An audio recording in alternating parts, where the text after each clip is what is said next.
Entonces, vamos a iniciar en oración. Hoy día nos toca ver el capítulo 21 del Evangelio de Mateo, que nos quedamos la vez pasada. Y hoy día quiero pedir por alguien muy especial. Para mí es una de mis mejores amigas y su papito acaba de fallecer eh, hace un día y quería yo pedir por ella, Taticita, y para que les dé consuelo a su familia. Entonces vamos a iniciar en oración. Amado Padre, bendito Señor, te damos gracias por este día, porque podemos estar contigo, Señor, un momento de nuestro tiempo.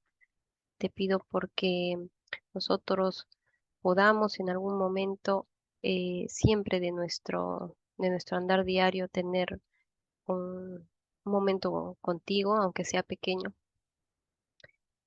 Te pido, Señor, en esta oportunidad por mi amiga Tatiana, para que le des sosiego, consuelo, esperanza. Tú sabes que ella cree en ti, confía en ti, tiene una fe muy fuerte y solamente espero que ella pueda abrazarte en estos momentos de dolor que su papi ha partido.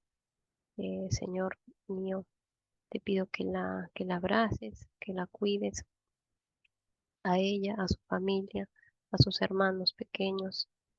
Pido, Señor, que, que puedas estar con ella en este momento de dolor, así como estamos nosotros con ella también. Te damos gracias por este tiempo, te pedimos que puedas abrir nuestra mente, nuestro corazón, sobre todo nuestro corazón, para que podamos comprender y entender qué es lo que quieres que nosotros entendamos hoy día. Te pido por todas las personas que pueden estar presentes hoy día aquí con nosotros este, mm, y los que no pueden ingresar puedan escucharte, Señor, después. Vamos a ver entonces. Vamos a iniciar entonces con el capítulo 21 de Mateo. ¿Ya? Espérenme un momentito.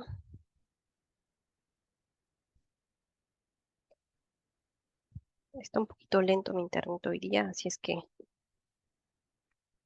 vamos a ver de restablecerlo ya. Entonces, nos quedamos en la entrada triunfal en Jerusalén, ¿no? Vimos la última vez a estos dos ciegos, ¿no? Que reciben la vista justo antes de que Jesús pueda entrar a Jerusalén para, para, para poder cumplir, ¿no? Con las profecías y todo lo que se había dicho de él hasta ese momento. Pero ¿qué pasa? La gente no entendía y incluso los discípulos que estaban ahí, no entendían bien que él tenía otro reino, como habíamos estado viendo, no es un reino espiritual, no este reino en el que ellos piensan que Jesús viene a destruir a todos y a establecer su reino en el que los judíos am, son los gobernantes del mundo, porque ellos han sido hasta este momento fieles a Dios y Dios les ha dado promesas y promesas que Él sin duda alguna va a cumplir, ¿no? Y bueno, pues es en este momento en el que la gente empieza a darse cuenta que Él sí podría ser el Mesías por todo lo que Él hacía y vamos a ver a continuación qué es lo que pasa. Ya, entonces, cuando se acercaron a Jerusalén y vinieron a Betfagé, al monte de los olivos, Jesús envió dos discípulos diciéndoles, ¿no? Hasta ahí todavía no habían ingresado a Jerusalén. Id a la aldea que está enfrente de vosotros y luego hallaréis una asna atada y un pollino con ella. Un pollino es un burrito bebé, ¿no? Desatadla y traédmelos a los dos, ¿no? Y si alguien os dijere algo, decid, El Señor los necesita y luego los enviará. Todo esto, o sea, ahí ya Mateo está diciendo, eso es lo que dijo Jesús, ¿no? Hasta ahí es lo que dice Jesús y Mateo dice, versículo 4, todo esto aconteció para que se cumpliese lo dicho por el profeta, cuando dijo, decid a la hija de Sión, he aquí, tu rey viene a ti, manso y sentado sobre una asna, sobre un pollino, hijo de animal de carga. ¿Ya? Y ustedes pueden ver esto. Acá ustedes ya hemos visto que Mateo siempre presenta a Cristo como el rey, ¿no? Y entonces él trata de todas las cosas que han pasado y que él ha visto ya en su mente, poder, eh, mm, eh, él trata de ver qué es lo que decía antes los profetas, los antiguos libros, qué es lo que decía del Mesías para él hacer una comparación, ¿no es cierto? Entonces ustedes van a poder ver eso después, ¿ya? Espérame un momentito, ¿ya? Entonces vamos a ver que este pasaje está en Zacarías 9:9. ¿Podemos buscarlo? A ver, Zacarías capítulo 9, versículo 9.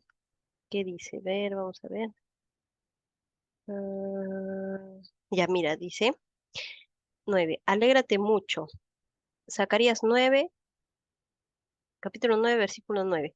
Alégrate mucho, hija de Sión. Hija de Sión es de los judíos, pues, ¿no? De Jerusalén. Da voces de júbilo, hija de Jerusalén. He aquí tu rey vendrá a ti, justo y salvador, humilde, y cabalgando sobre un asno, sobre un pollino, hijo de asna.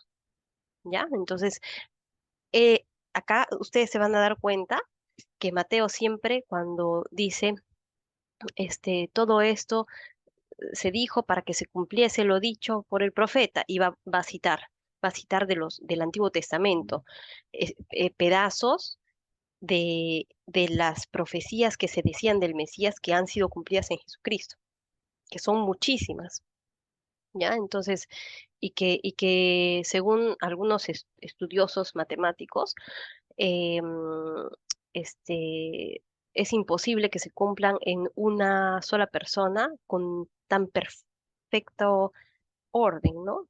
Y ustedes van a escuchar que muchas personas dicen, sí, pero ellos lo han manipulado, ¿no? Y hacen que estas cosas sean como, como que encajen, ¿no? Bueno, pues yo al principio, cuando era atea y no creía en ninguna de estas cosas, también lo pensaba, ¿no? Y después cuando tú vas aprendiendo más y sabiendo más cosas, te das cuenta que es imposible que eso ocurra, ¿ya? Es imposible que eso, es prácticamente imposible, ¿no? Que sea tan perfecta la unión, porque hay libros que van en diferentes épocas, fueron escritos por diferentes personas y no, es prácticamente imposible. ¿Ya? Entonces, por si alguien a veces les dice eso, ¿no? Es la Biblia está manipulada.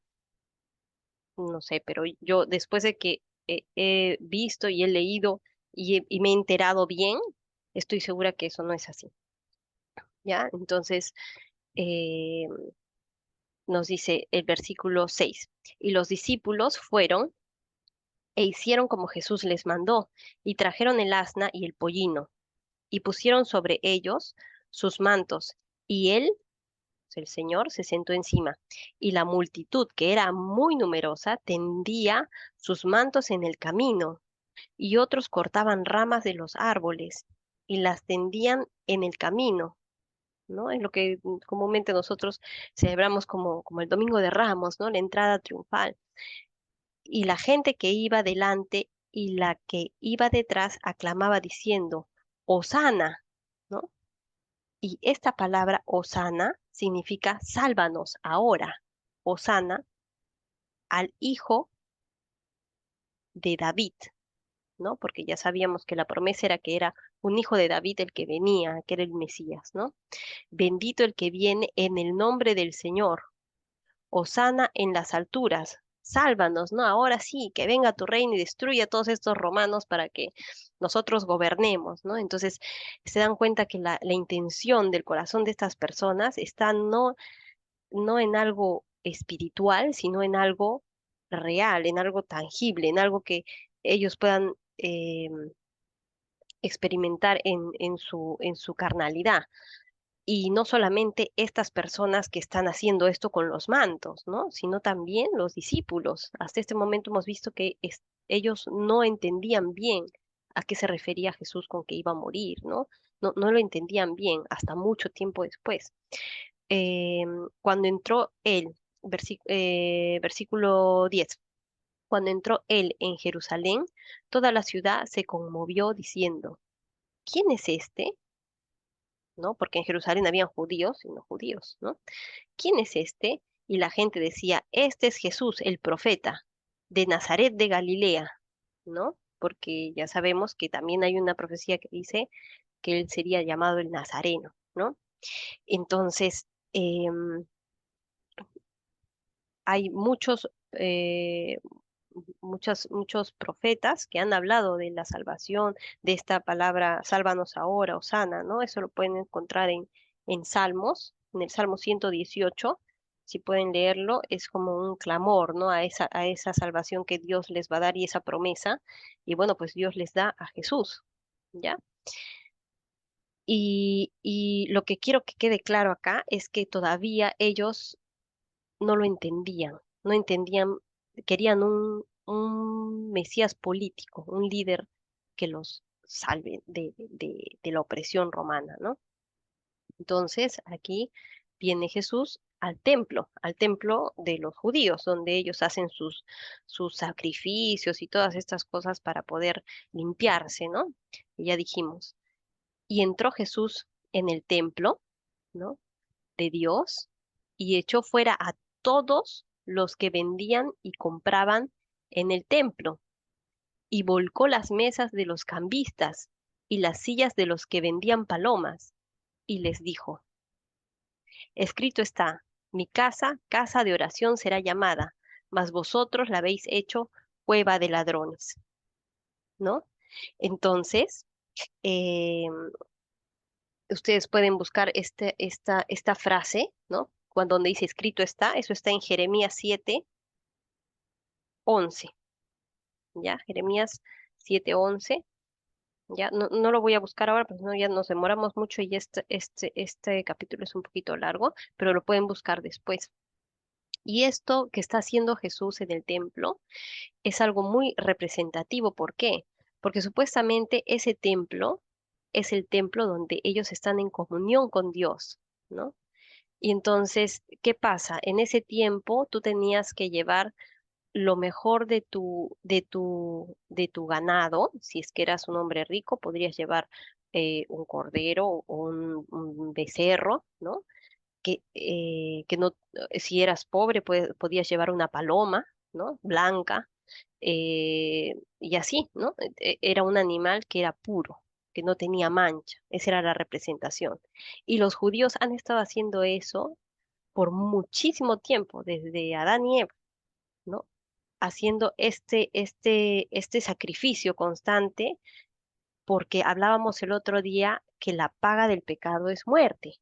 Entonces, si es así, alguien tiene que pagar por ese pecado, por esa transgresión que se hizo contra Dios, ¿ya? Y ese sacrificio de los animales que se hacía era una representación de que Jesús iba a tomar ese lugar, ¿ya? Es una representación porque, como les dije antes, em, el que tú vayas al templo y mates un becerro que no tiene mancha no te quita tus pecados, en realidad.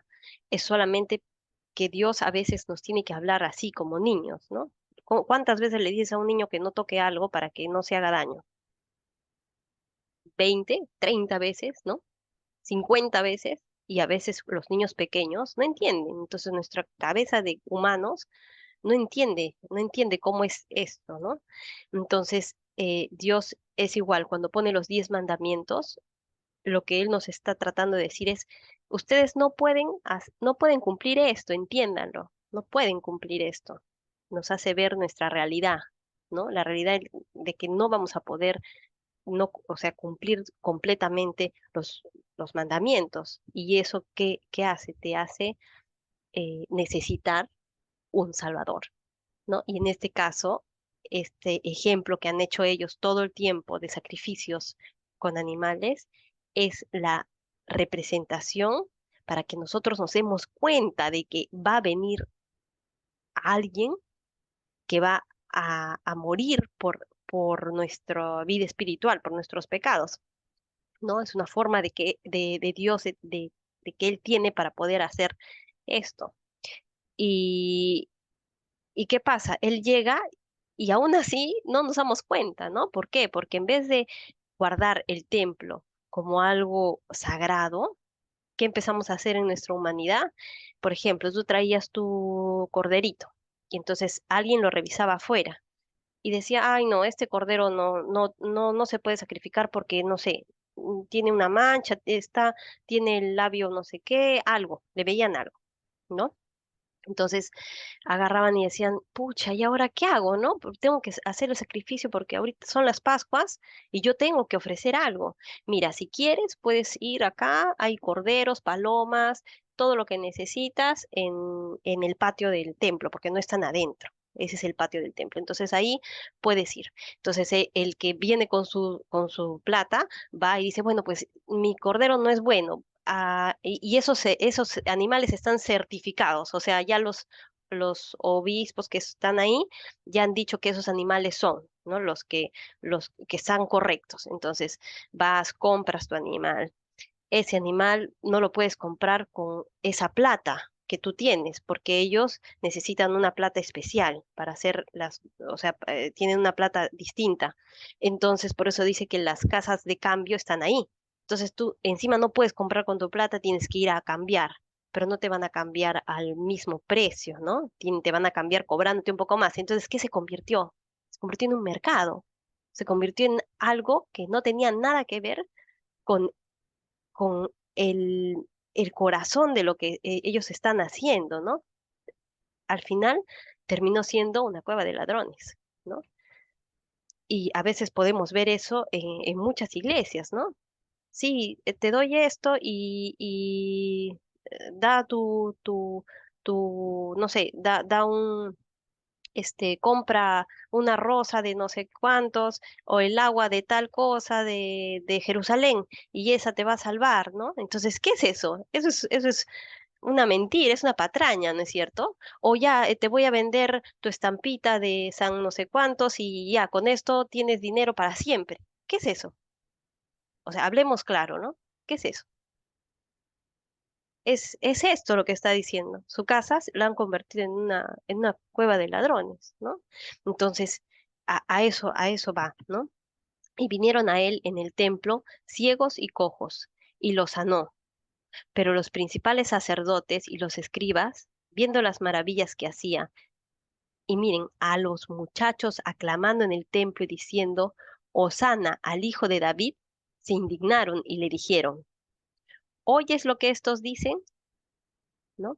¿Quiénes son los primeros que están ahí diciendo, Hosana al hijo de David? ¿Quiénes están diciendo? Los niños, ¿no? Muchachos es gente que tendrá pues 14 años, 15 años. Los niños son los que lo reconocen, ¿no? De repente menos, porque ellos se casaban muy jóvenes y bueno, pues ya no eras un muchacho si ya estabas casado, ¿no? Entonces, los niños, los adolescentes son los que lo reconocen. 12, 13 años, ¿no? Están ahí y empiezan a gritar eso, sin miedo, ¿no? Porque de todas maneras, ¿no?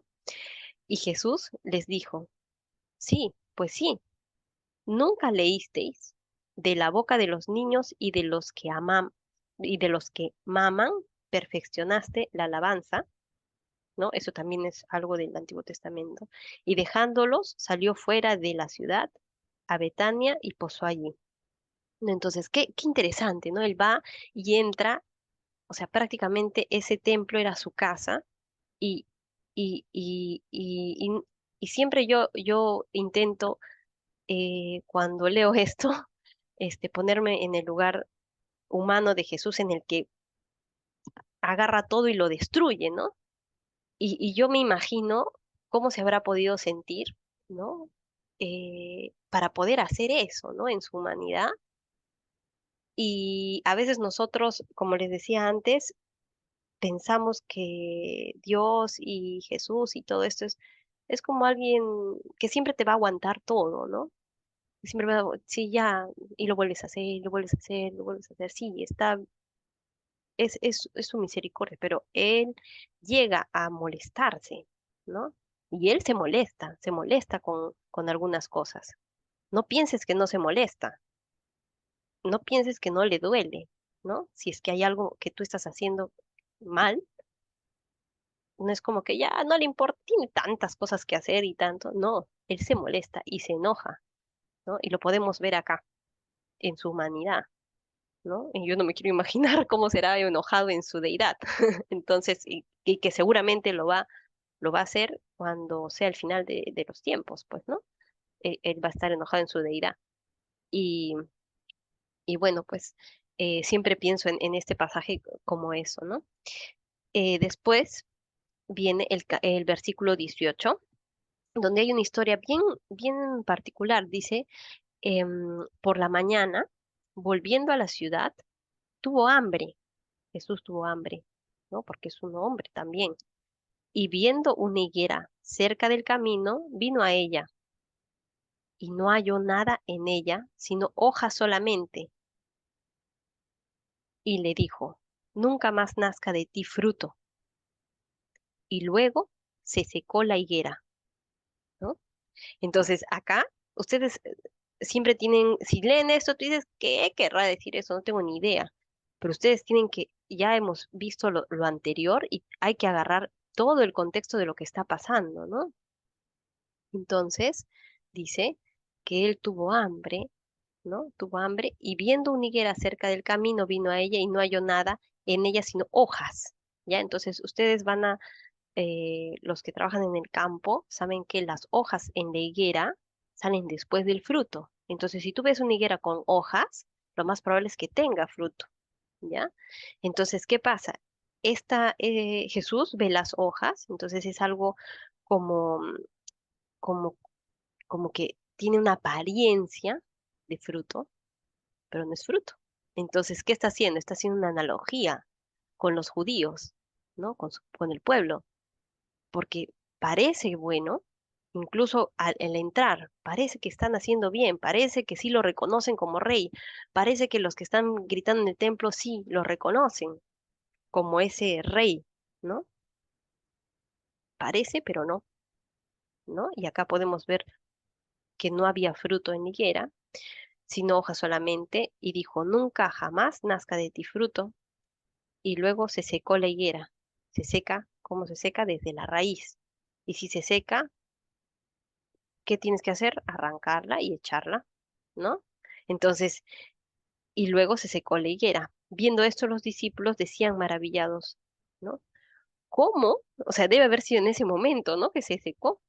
Y dice, ¿cómo es que se secó enseguida la higuera? ¿No? Y respondiendo Jesús les dijo, de cierto os digo que si tuviereis fe y no dudareis, no solo haréis esto de la higuera, sino que si a este monte dijereis, quítate y échate en el mar, será hecho. Y todo lo que pidiereis en oración, creyendo, lo recibiréis. Qué promesa, ¿no? Qué promesa. Y es importante decir que está hablando de algo que va más allá de solamente pensar en tu mente que Jesús o Dios puede hacer las cosas, sino de verdad creerlo en tu corazón, ¿no? Eso es algo un poco más difícil de hacer, ¿no? Es esa fe, que es como lo que yo les decía anteriormente, esa fe se cultiva. No es de la noche a la mañana, no es como que tú tienes un problema y de pronto ya quieres orar y sí, y lo pides con fervor, y si no te lo da, ay, no me lo dio, ¿no? No, no, esa fe, ese poder hablar con Dios constantemente y pedir cosas según su voluntad, porque cuando tú empiezas a orar con Él, siempre vas a empezar a pedir cosas según la voluntad de Dios y te vas a dar cuenta qué cosa sí está bien y qué cosa no, sin siquiera preguntárselo a nadie. Solamente tú vas a saberlo en tu corazón. Entonces vas a empezar a pedir cosas que realmente sí Dios te va a dar sin ningún problema. ¿Ya? De ahí vamos a ver la autoridad de Jesús, ¿no? Cuando vino al templo, un momentito,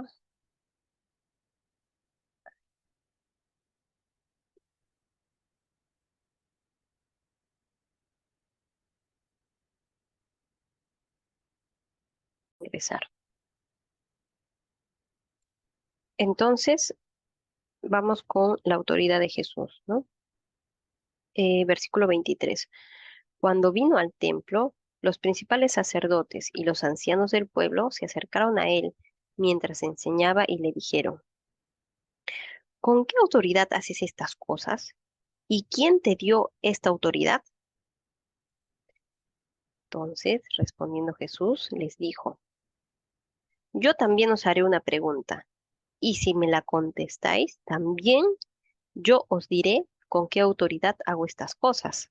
Miren, acá los está probando para ver si es que ellos realmente entienden, pero él ya sabía que ellos no iban a poder entender esto,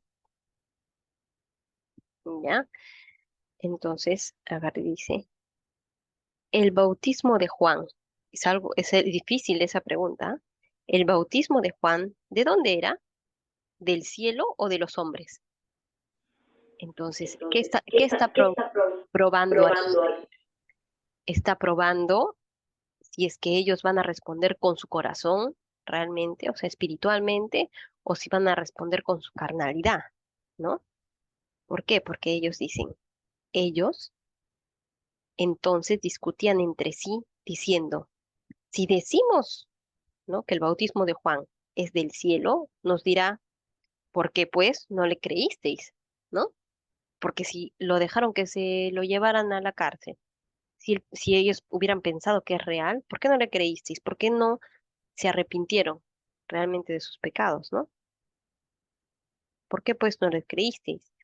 Y si decimos de los hombres, o sea, si ellos dicen de los hombres, tememos al pueblo, porque todos tienen a Juan por profeta, porque todo el pueblo sabía que Juan era un profeta y los sacerdotes lo dejaban hacer sus cosas porque, bueno, pues al final ya está, ¿no? Es un profeta, puede ser del cielo, pero todos lo tienen por profeta y tenían miedo de eso, ¿no? Entonces no podían decir, no podían dar la respuesta, ¿no?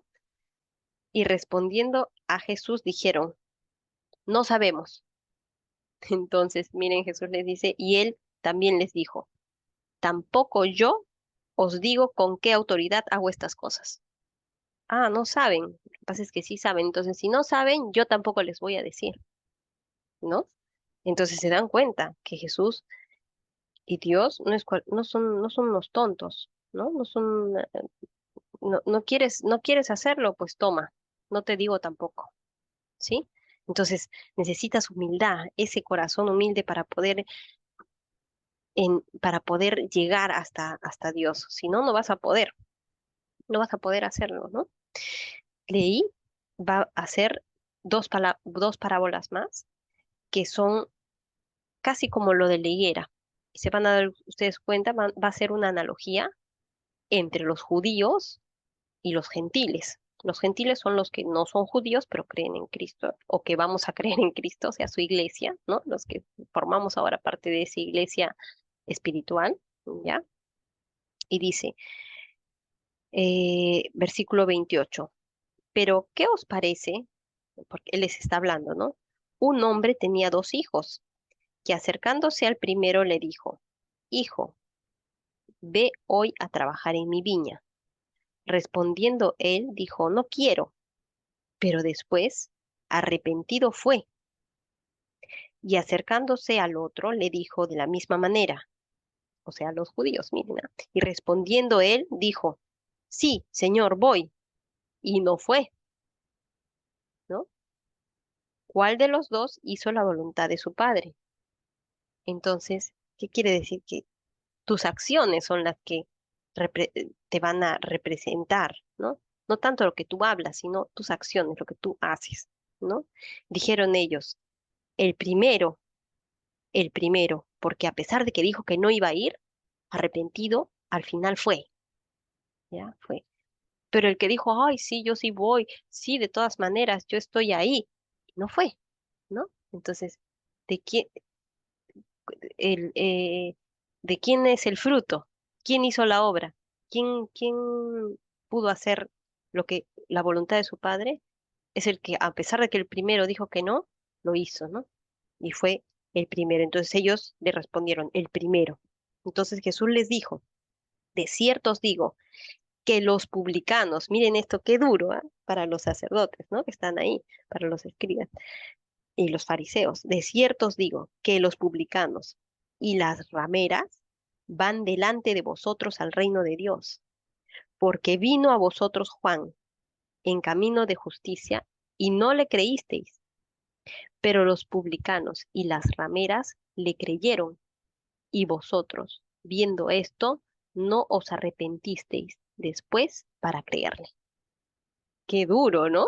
Es como, pa, tome, y ellos pues están furiosos, ¿no? Ahí puedes entender cómo es que ellos ya querían matarlo, ¿no? Porque yo antes cuando ves estas películas de la Semana Santa, ves que Jesús entra, ¿no? Y todos están felices y él los sana, y después de pronto, pa, lo quieren matar y tú preguntas, ¿qué pasó, no? ¿Por qué? Ya bueno, pues estas son las razones, ¿no? Les está diciendo sus verdades.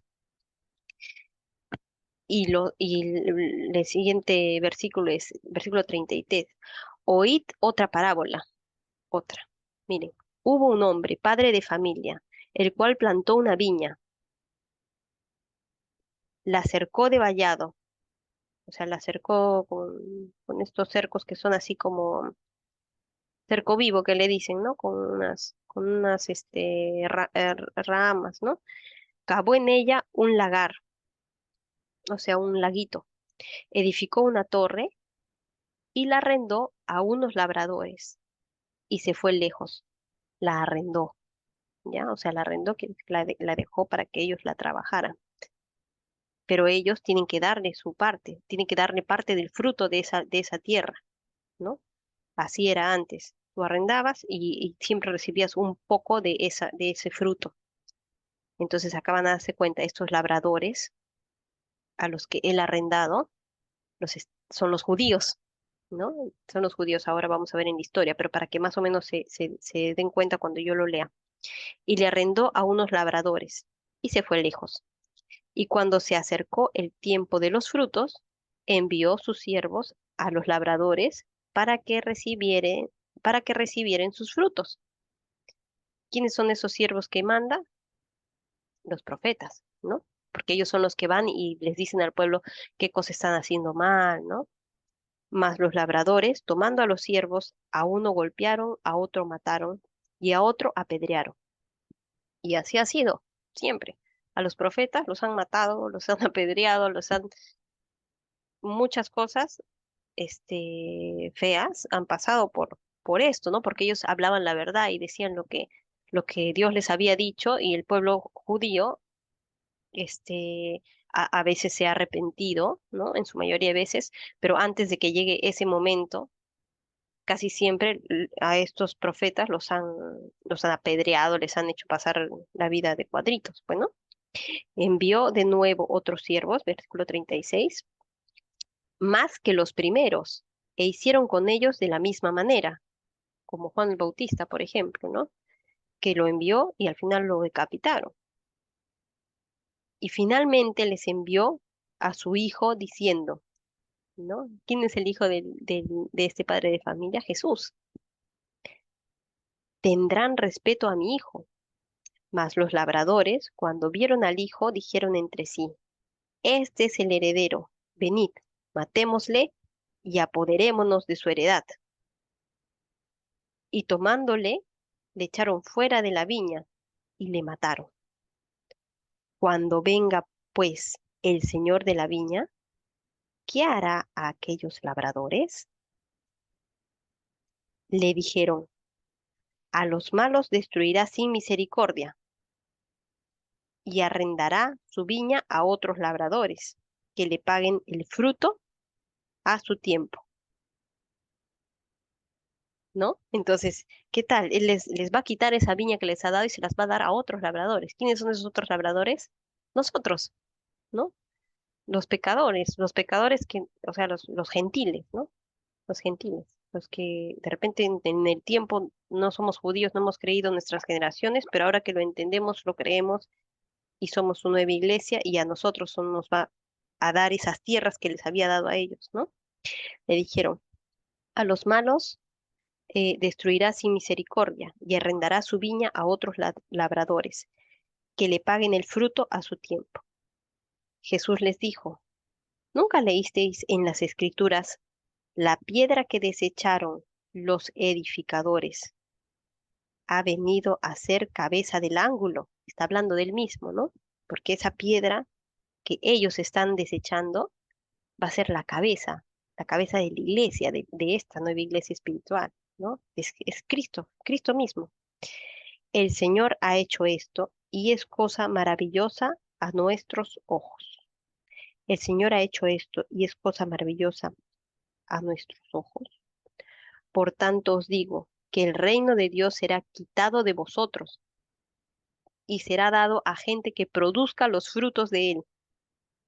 Por sus frutos los conoceréis, por sus buenas obras los conoceréis.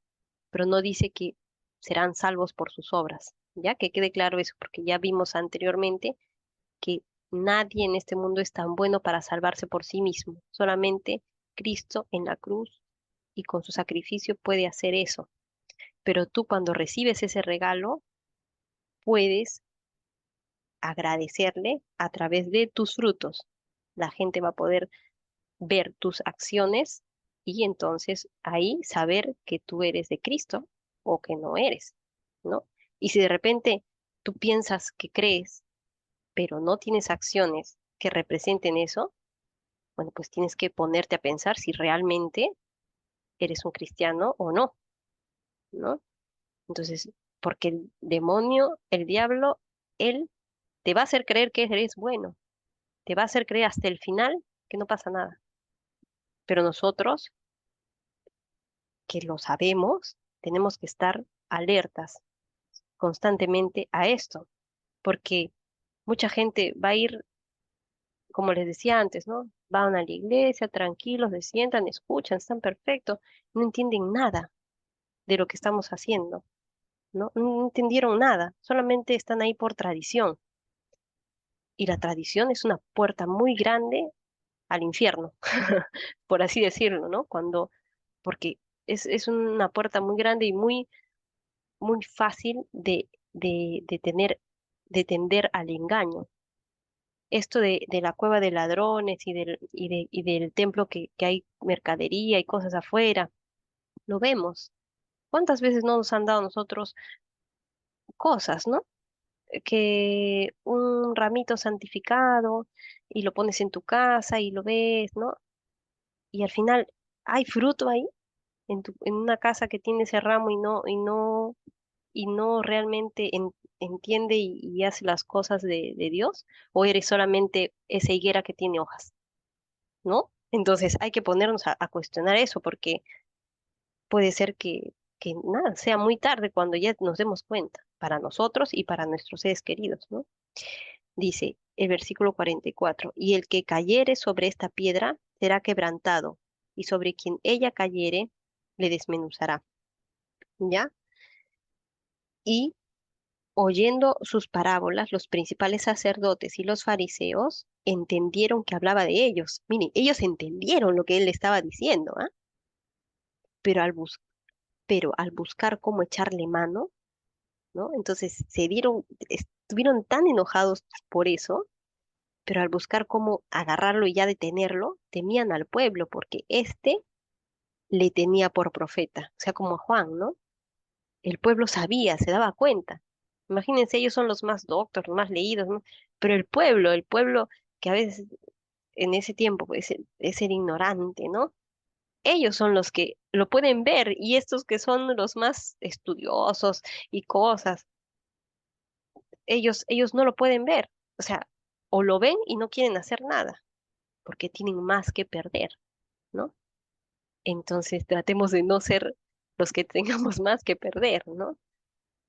O al menos no poner nuestro corazón en esas cosas que nos hacen tener más que perder, ¿ya? Entonces yo pienso que a veces uno este, puede tener su corazón en cosas como el dinero, como posesiones, como personas, ¿no? Que hacen que tú no puedas ver más allá. Entonces ora a Dios para que de repente quite esas cosas de ti, de tu vida, ¿no? Dinero, personas, algún vicio, algo que no parece tan malo, pero puede ser que esté haciendo que tú te alejes. Entonces, ora por eso y si te lo quita y de repente tú has estado cómodo con eso, vas a ver que va a ser una bendición en tu vida, ¿ya? Entonces, creo que hemos llegado hasta ahí. El próximo miércoles haremos el capítulo 22. Vamos a cerrar en oración para para que podamos ya terminar. Padre amado, bendito Señor, te damos gracias por este tiempo que hemos pasado contigo, Señor. Te pedimos que pongas tu mano en nuestro corazón, papito lindo. Gracias porque puedes hacer esto con nosotros. Si hay algo que hemos escuchado en este momento que no nos ha gustado, si hay algo que hemos escuchado en este momento que de repente nos ha hecho reflexionar en cómo estamos haciendo las cosas y cómo estamos llevando nuestra vida, te pido, Señor, que nos des humildad para reconocerlo. Te pido, Señor, que nos des sobre todo humildad. Sabemos que tú eres grande, eres todopoderoso y puedes hacernos cambiar. Solo esté en tu mano, Señor, que puedas tocarnos y poder ver tu poder en nuestras vidas, Señor. Te pedimos que entres en nuestro corazón para limpiarnos, no solamente de nuestros pecados, sino de nuestros pensamientos, de nuestras acciones, de nuestras ideas. Te pido, Señor, que tú seas siempre primero, antes que nada, y que podamos ser sabios en poder hacer nuestras oraciones correctamente para que tu poder se pueda apreciar en esas montañas que quieres que movamos, Señor mío. Todo esto te lo pido en el nombre de tu Hijo amado, nuestro Señor Jesús. Amén.